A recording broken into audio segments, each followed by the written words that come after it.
Hey Beaver Band, Mr. Sambarsky here with a video on best recording practices. So I have 6 rules for making the most out of your recording time. The first rule is to always use headphones. So as you can see, I'm using just a single earbud right now, and though I wouldn't really need it for the video because I'm not playing along with any music, I just wanted to show you that it doesn't have to be fancy Bose headphones or Beats headphones. Just those $1 headphones would work good enough just to be able to have music or a metronome playing in the background. So the 3 reasons that you should use headphones are so that the microphone on your computer does not pick up any of the sounds coming through your headphones or what would be coming through your speakers, because that's how feedback can happen. That kind of spacey whoa whoa whoa whoa sound that you might hear on Zoom recordings sometimes, or a ringing effect that you'd hear at concerts. The second reason is so that you can listen along with a metronome or a click track or the accompaniment. Because professional musicians too, they actually listen to a metronome or click track when they play, so that they can be sure that they are steady and on time. The third reason is to help you just focus in on your project, because if you can block out all of the extra unnecessary sounds from the outside, it just helps you really stay focused in on the project that you're working on. My rule number two, first being headphones, rule number two is to find a quiet place to record, and one that preferably doesn't have a lot of reverb.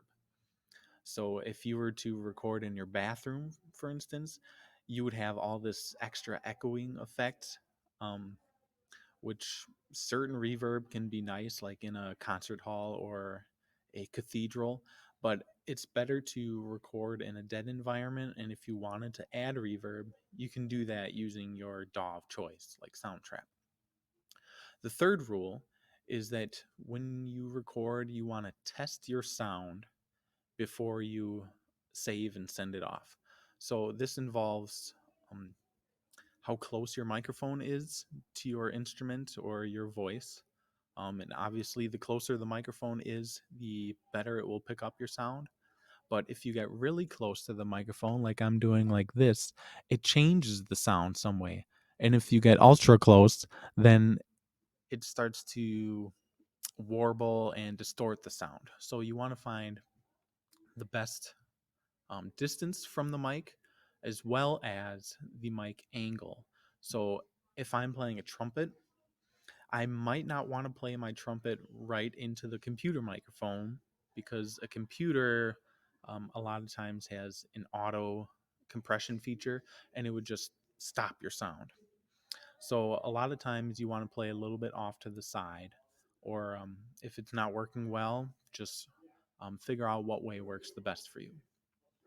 My fourth rule is to always use a metronome or backing track, just like I said before. We do not have perfect time. I do not have perfect time. So make use of this simple feature to ensure that you are staying on that steady tempo. Soundtrap has one built in, as well as the other DAWs that you might use. Um, Other workarounds are that you could play a metronome in a separate browser tab. You can just look one up on Google, or that's how you can listen to your backing track if you looked it up on YouTube, or if I send you a recording.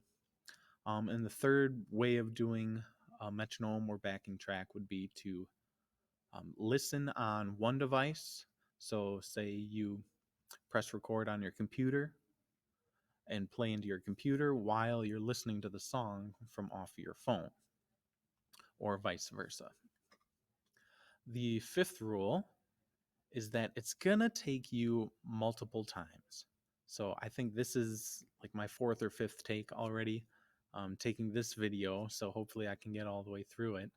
But nobody's perfect on their first try. If there is a single take in a studio, it's because the sound engineers already spent time figuring out the levels of everybody while they were practicing. And that's only if the band or group has totally practiced it down hard where they don't have any mistakes. But we're all human, we all make mistakes, so you're probably going to want to take multiple takes. And my last and final rule is to simply name your file. I don't want to have all these files coming in saying Untitled, Untitled 1, Untitled 2. Please put your name in it as well as the name of the project that you're recording for. So once again, the first rule is to always use headphones. Second rule is to find a quiet area with little reverb. Third rule is to test your sound before you start taking an official take. The fourth rule is to use a metronome or a backing track. The fifth rule is to have multiple takes. And the sixth rule is to name your file. All right, thanks everyone. Good luck recording.